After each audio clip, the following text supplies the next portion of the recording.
Hello Pisces, welcome to your Plant Spirit Oracle reading for the month of May with me, Joey, the starry-eyed hedge witch. We're going to be pulling a card from you from the Seed and Sickle Oracle, and we're going to be using the Dawn Guidebook for new beginnings, starts, things to look at in terms of personal growth for the month of May. If you would like to hear more about this deck, I already have a video reviewing it, and you can see all of it in all of its glory because it's one of my absolute favorites. I adore it. It's beautiful for anybody who's into green witchery, hedge witchery, plant spirits in general. It's just beautiful. It's so beautiful. Absolutely gorgeous. Right, Pisces, let's see what you've got coming your way. Ooh. I feel like we've seen this before. I'm not sure if you guys got it or if another may not have been you. It might have been Aries, a different month.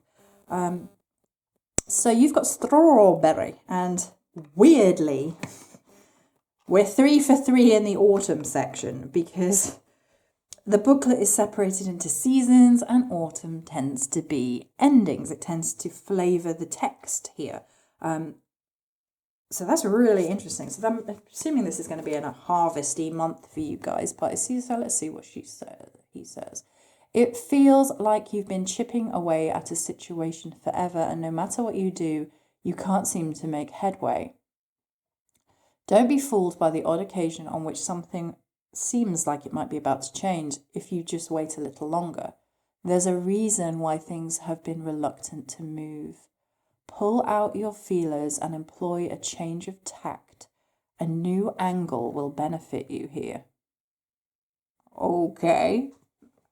That's interesting because this is a theme arising for me. Okay, so we're bearing in mind we're looking at things ending and things that need to end. We're putting things in the ground. And this is really weird for strawberry. We're going to look at some strawberry mythology, some folklore, some goodies to get us on the right track for you guys, Pisces. But you feel stuck. You feel like you've been trying to make changes. You've been holding out hope. You've been invested. You've been putting your little hearts into it all, and it's not been paying off. And that's interesting because it feels like you're the sweetheart in this situation. Like you've been pouring all that sugar, trying to make everything nice. And okay, so we're having a look at the practical herbalist here today for strawberry history, folklore, and myth and magic. Strawberries have only relatively recently been cultivated in Europe and Western cultures, beginning around 1300 CE in France. Folk all around the world, however, have been using strawberries for a variety of purposes for centuries. In South America, before the Europeans arrived, they were traded. North American First Nation tribes used strawberries as medicine, particularly as a woman's medicine to clear toxins and support fertility and child rearing. In Asia,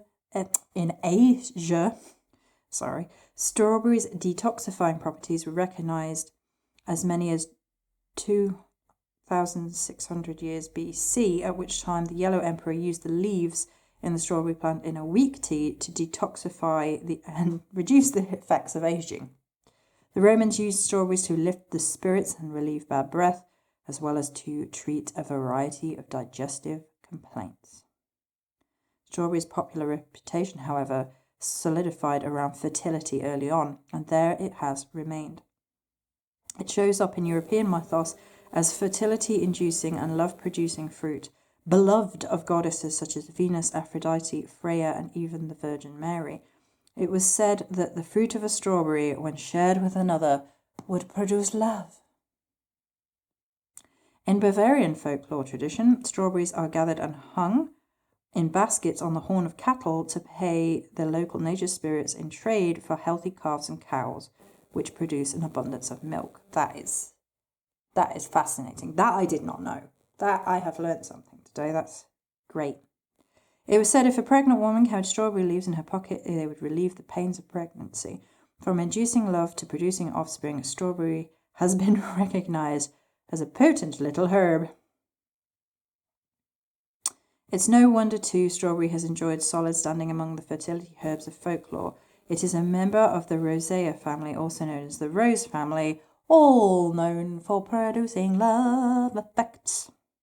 Strawberry magic is the dedication to fertility, reproducing primarily through runners. Strawberry gives of herself until the young plants are well established. Are you listening to this, Pisces? The plant gives and gives and gives of itself for the next, whether it be the next generation, whether it be kids or the offspring in other senses or connections and friends, things like that, right? She is capable of sustaining those young plants too, should the ground be immediately unsuitable for growth. I've seen young strawberry plants bear fruit while hanging from a mother plant in baskets or stretching across the pavement. Strawberry teaches the lesson of dedication to that which we long to produce, no matter whether the conditions appear to be right. So this is really interesting because this almost battles against the situation that you need to be on board with, Pisces. Success as strawberry teaches us requires proper preparation of oneself. How could she sustain so many if she was not prepared? Her habit of emerging early in spring to blossom and fruit at the beginning of the season speaks to preparation. So quickly does she shook off her winter's sleep in exchange for early spring's fertile rush. People through the ages recognize the gentle detoxifying, antibacterial and astringent properties of strawberry, and those same properties encourage us to gently prepare ourselves for the projects ahead. So I think what this is an encouragement to use that can do, must do, I can make things better attitude that you've been using, Pisces, in a more fertile way. Because the risk with people that strawberry plant can teach us is that we can give and give and give and give, and we're giving to situations where other people don't have the place to root, that other people don't have the ability to stand on their own 2 feet, and we're giving and we're giving and we're giving, and as humans at some point we're gonna collapse, you know? We're gonna collapse. But this bit I think is interesting. I think we should listen to this. Wild strawberries tend to concentrate their energy and healing property more intensely and in smaller fruits. Don't know about you, but the smaller, tastier strawberry fruits are always nicer than the big ones. That's telling. Outside interference, not a good thing. Thus, if your project has grown up or come to you through a wild, uncontrolled, undirected manner, you may be able to expect a longer duration of more concentrated energy and a small-sized but intense fruit.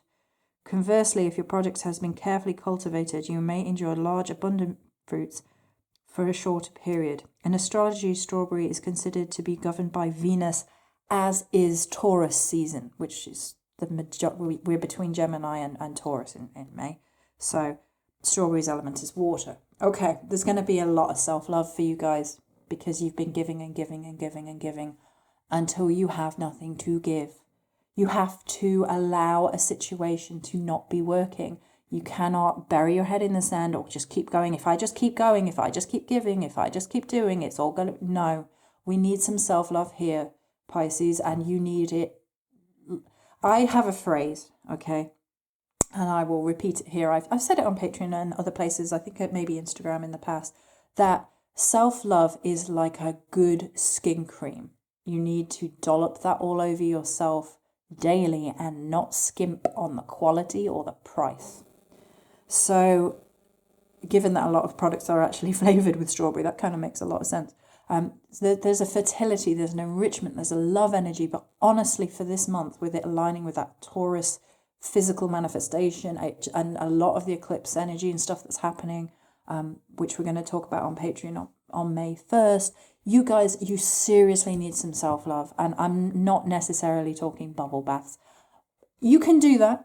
You can layer yourself in actual delicious skin creams and get your nails done or whatever it is that makes you feel good. You don't have to apologize for that, by the way. But you need some time out. You need some away from the manic, nasty social media energy. You need some time to yourself around good old friends, maybe catching up with people who really, really, truly care about you and will give you an honest, grounded approach, because you need a grounded self-love that reminds you that you cannot bury your head in the sand and keep on in situations and with people and projects on and on and on and on until you blow up. It's no good for you. It's no good for you, my darlings. All right, so if you would like to hear more, you can, of course, sign up to Patreon. Right now, you can also check out your sun, moon, and rising. On Patreon, we will be pulling a card for the month of May to give you a good astral insight for more of these energies, so you can check out all the astral calendar on there and see what's the best times for some self-love Pisces. And you can also join in for the weekly tarot and oracle card to help you set yourself up on a week-by-week basis. All right, my darlings. Okay, have a very beautiful May. Love thyself, and I'll talk to you very, very soon.